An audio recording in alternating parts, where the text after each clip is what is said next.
Hello there, everyone. Welcome to the I Love Snow Para Real Talk. My name is Bryan McKeever. I'm your host for this evening. I'm a former cross country skier with the Paralympic team from Canada, and we've got three great guests here tonight. We're coming to you live from Milano Cortina, and we have just finished day 2 of the cross country skiing events, and so far been pretty exciting. So it's been a warm Paralympics. I think we're getting used to that, having these in March every 4 years, and it's been holding up well, and the athletes been performing superbly. So we're very, very proud to be here and chatting with our three guests. So with that, I'd like to start us off. We've got Kendall Gretsch, and Kendall is from the USA. She's a sitting athlete in the LW 11.5 class. And Kendall, you're 33 years old, and this is, I believe, this is Paralympics number 3 for you. Is that right? Yes, Winter Games, yeah, number 3. Yeah. So Kendall, if you don't know her, is a triathlete, para triathlete as well, and para biathlete, and a para cross country skier. So 3 sports, 3 very different skills. Yes. I guess we could say 6 sports. When you've got triathlon, or 5 sports, we got triathlon in there. Yeah. But an endurance beast. And you and I have known each other quite a while. And I've been following your career and pretty thrilled to see you having success every time you're out there. So yeah, thank you. Yeah. It's been a good week so far.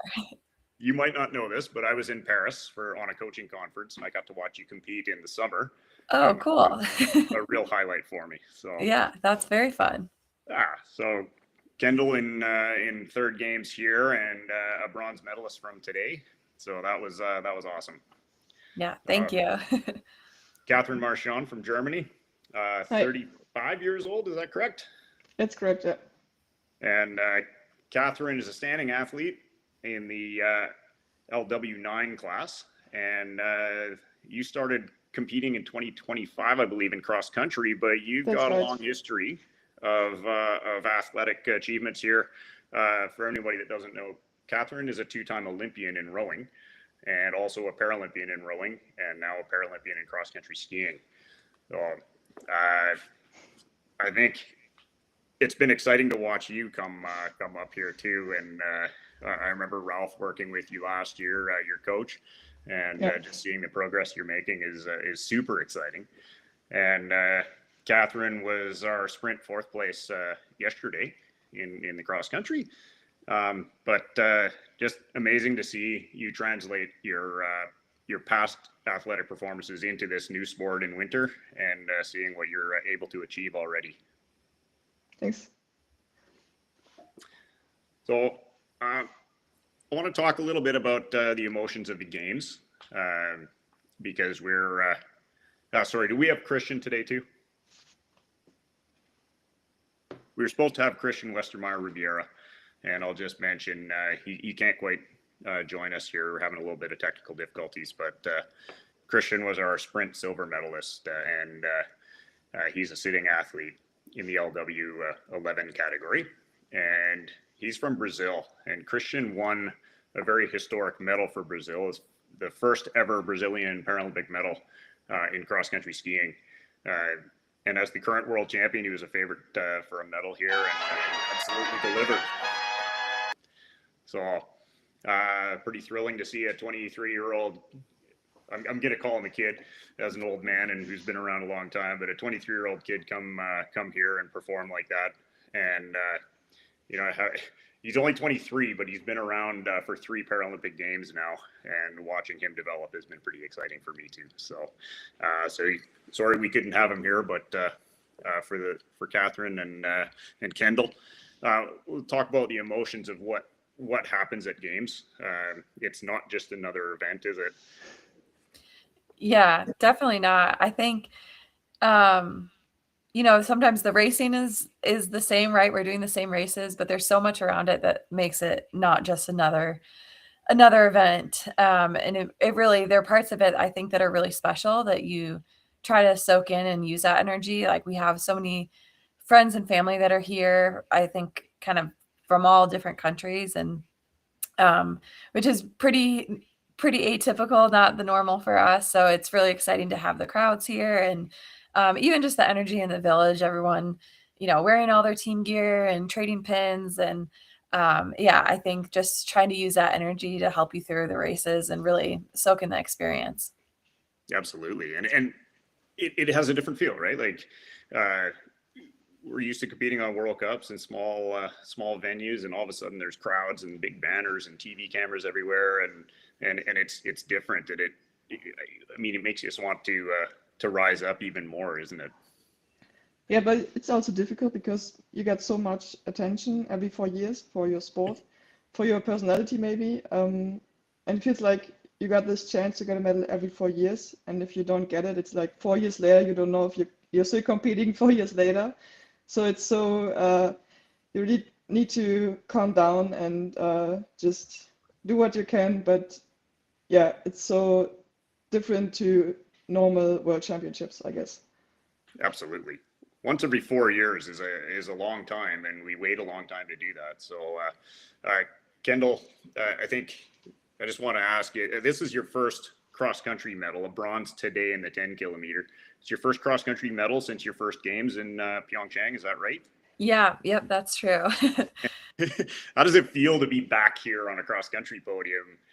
Yeah, For all I that. mean, honestly, I'm so excited. I didn't know if that was going to be possible this week. To be honest, I was kind of we started with the biathlon races, and looking at those, you could kind of break it down from the ski time and the shooting time, and I think I was getting by a little bit in those races with the shooting time. So yeah, I'm really excited. I think um, yeah, I think for a while, I feel like I'm known as a fast shooter, and so to be able to get a medal in cross country and prove that, like, I'm also a fast skier too is really special. And yeah, I'm really proud of this one today.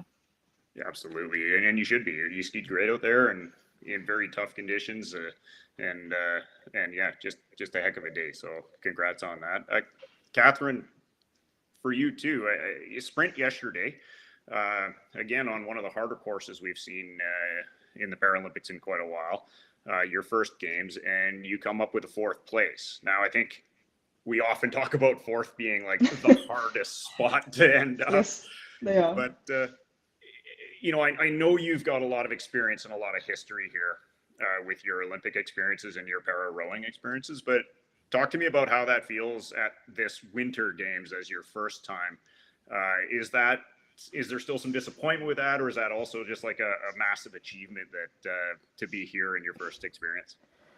Well, I would say that the fourth place is always a bit disappointing because you're the first who does not get a medal, and we took the fourth place in Paris as well with only 600ths of a second, which is like a margin on 2 kilometers, and now it's like yesterday it was 2 seconds, which is more time, but yeah, I felt like in the prologue I made the third place, so I hoped I can get a medal, but I did a good race, and the others, they are just faster.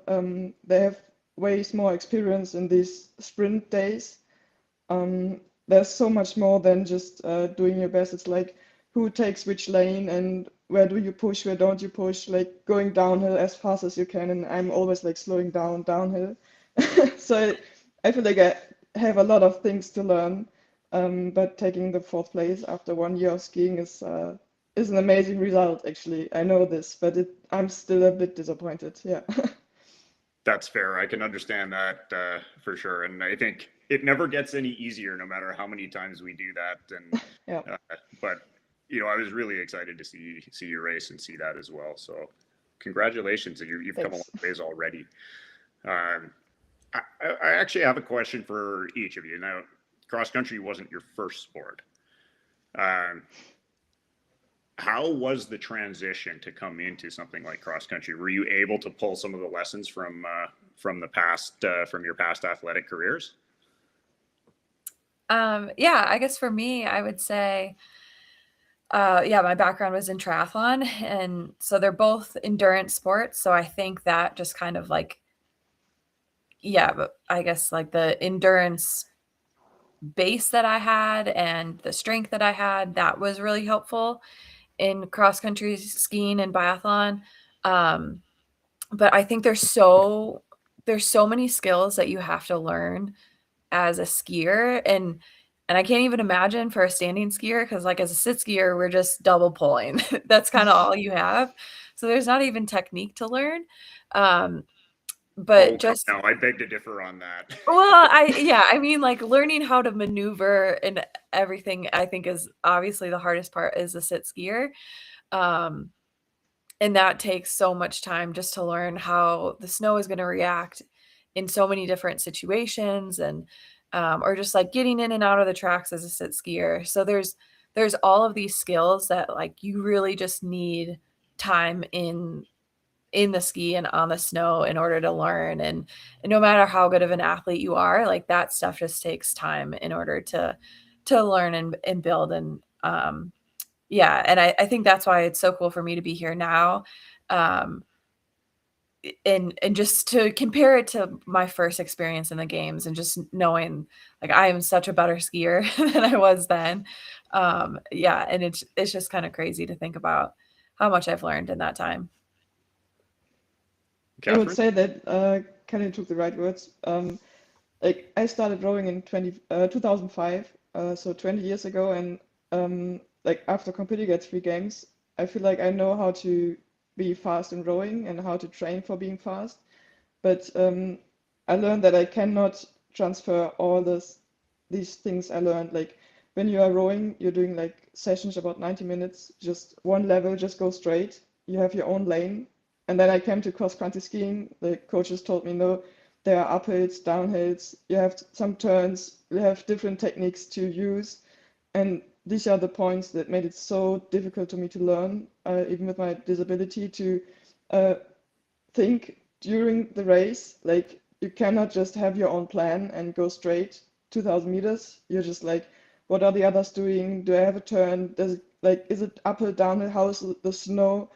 Um, but I also would say that I like all the power and endurance I have from rowing. Of course, I can use it, um, but I'm still learning the technique. Feel like classic is going better because I can use all my power, but I'm also losing a lot of power. So skating is another skill that I'm still learning. Yeah. I know I worked with a physiologist once that would come skiing with us, and she said, you know, I have all of my training zones, but I only have one speed because my efficiency goes down with my effort going up. Same here. And it is a highly technical sport, and I think there's lots of challenges in that. But Yes. you know, I know both of you have great coaches, and very excited to see what they will come up with for you to keep helping you out. But yeah, I can definitely see the past athleticism transferring into this, and you know, once the technique comes, especially Catherine, you're going to be a force to be reckoned with in every race.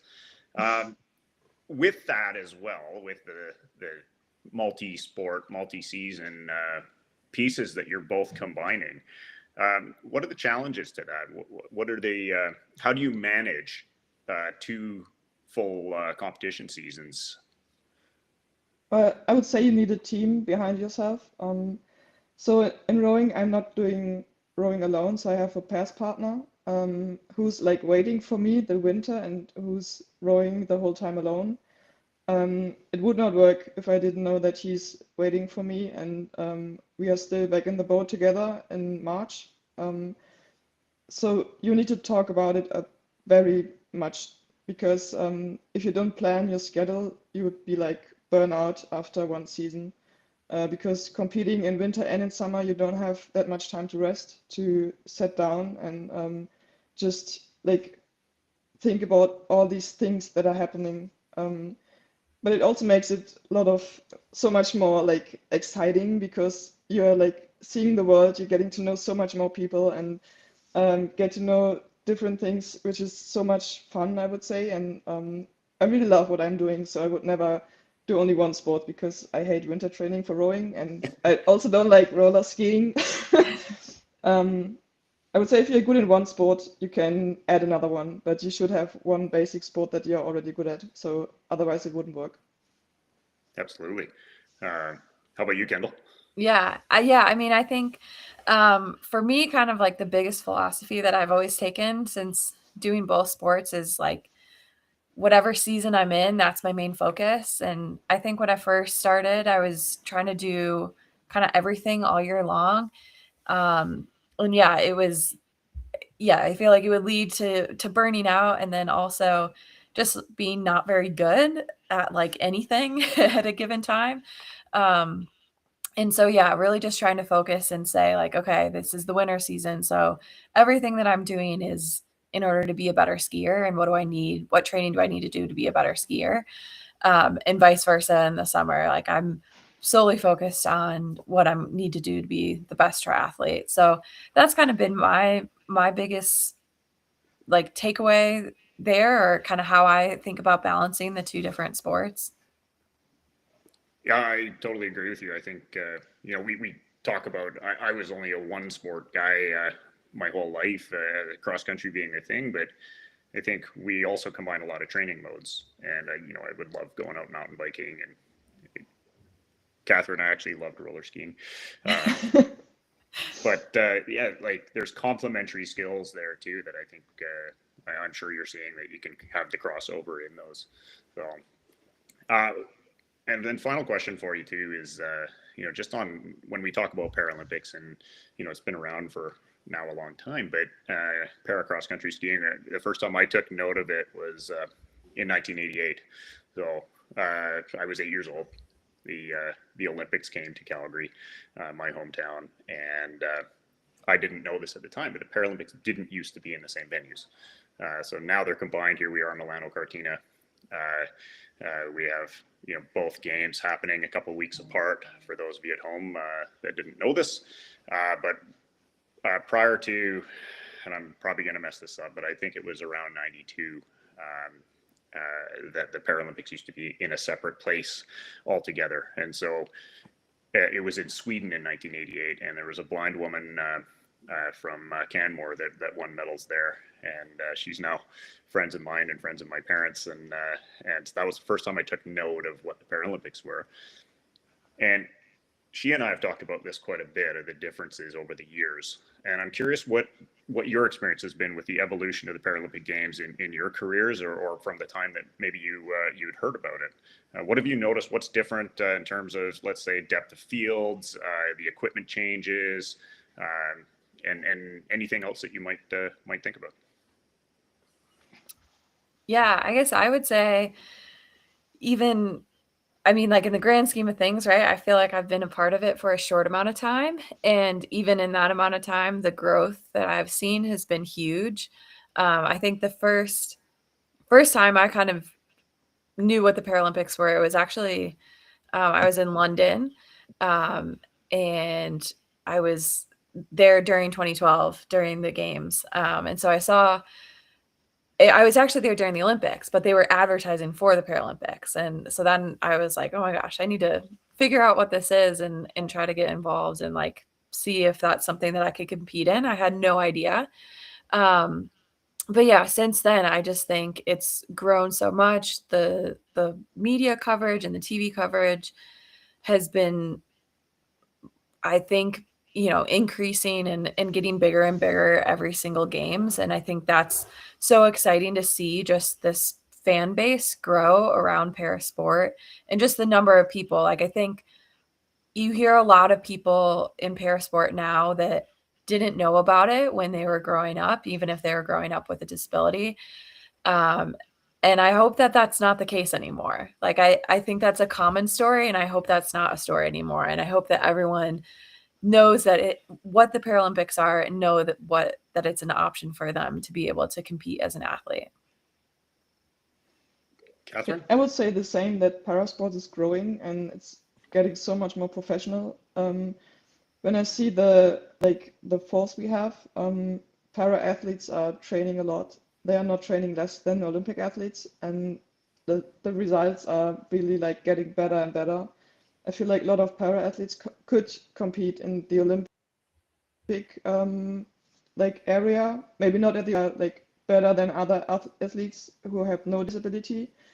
And I feel like this is so nice because well, I had no contact to parasports before my stroke, but maybe I had no contact because it was not present in my life or in the media.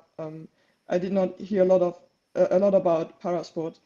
So now, also because I try to like bring parasports to my surrounding, my friends, my colleagues, and etc. Um, and they are all like, well, I didn't know that you could be a para athlete because you're standing, you're walking, you look like you have no disability, and they all think like you have to be in a wheelchair. And this is like the common thinking about people from people who don't know parasports. And so now it's like getting so much more present, which feels great because parasport is such a nice thing to look at. I totally agree, and I think there's a bit of a joke that the disability community is one of the few minority groups that you could join at any time, and it's so present in our countries, in our lives. And I think somebody once told me once, like, what is because we're talking about, let's say, disability is normal, and it becomes a part of us, and it becomes part of our identity, but it's also something that I think we eventually accept, and it becomes this thing that it makes us part of who we are. And from the people that I've always met within this parasport community are very good people, and I think if that's making them part of who they are as good people, then that's not a bad thing either. So I think when we look at disability, and it's normal in our worlds, but what is normal? It's the thing we see every day. And I think it's thanks to athletes like yourselves that this is getting out, and FIS pushing this, and International Paralympic Committee pushing this, that media is picking up on it. It's bringing it into people's homes, and it's showing not just kids with disabilities that there is this path forward, but also just the normalcy of this into people's houses. And the more people realize that what we're doing is normal, then the less they're going to see our disabilities, and the more they just see us as people. And I think that's important. Yeah, I think that's an important point of, yeah, hopefully, eventually the Paralympics, everyone's watching it and just appreciating the athleticism of it. And yeah, it's kind of less of, I guess, the typical like inspiring story and those types of things. And it's just like, wow, these are really amazing athletes competing. And like, I'm a sports fan and I want to watch this because it's exciting sports. Yeah, we just do what we want to do, and it's not like, oh, we have a disability, so what can I do with my life because my life is broken or something. It's like I have opportunities because of my disability, and you have always the choice of nothing beats thinking about good things or bad things. And I feel like if something is happening, you should always choose like looking good at it and seeing how much you can get out of it. That's awesome. I appreciate the messaging that you're bringing here. I think I'm really excited with the results that you've brought already, and I, as a coach now of the Canadian team. Yeah, congratulations for today. I'm sorry I passed out. I was like, this is what I'm learning in skiing. Like you have these uphills and these downhills, and maybe I should have walked uphill and not like running uphill today because these conditions I did not practice at all. And I was so exhausted in the third round. So it was not, I had no choice because my body I was like falling down because my circulation left me. And I know how to fight. But today was a day I could not fight because I had no choice. I'm happy for Canada, but I feel like I'm sad for myself. Catherine, I would say that you know how to fight, and you fought right to that point, and you're able to take yourself to a very difficult place that most of us try not to get to because it hurts. It did hurt. I know both of you are very good at living in that pain cave and fighting through things. And I'm really excited for the last couple of cross country events here and the biathlon events as well. I'm really looking forward to cheering you on from the sidelines. I think Even when I'm competing against Canada. You betcha. I think. I will listen to I'm you. going to tell you something. My first World Cup was in Notchry, and one of your coaches, Uli Zippel. He was a guide of Frank Hoofley, who was the best in the world at the time. And I showed up, young kid, and I finished second to them, and I had no guide. And they were the ones that came to me and said, if you had a guide today, you might have won. So you need to get a guide. And at that point, I didn't understand why another nation would help me out.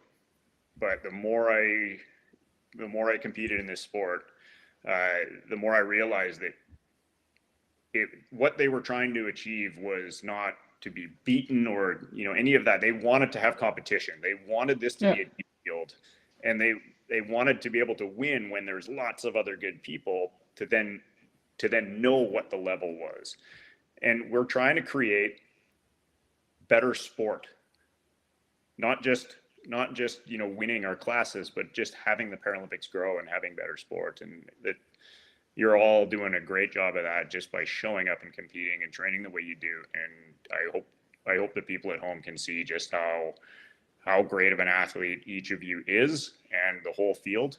I agree the depth is going up, visibility is going up, and we're in a place that this could grow in a big way if we can do the work. So, I thank you both for continuing to be great ambassadors for people with disabilities, athletes around the world, and for your respective countries and our sport. So thanks for being here, and I wish you the best of luck for the rest of the games, and can't wait to, like I say, be on the sidelines cheering.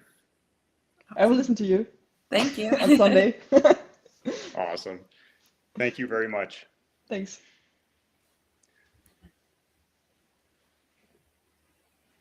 And that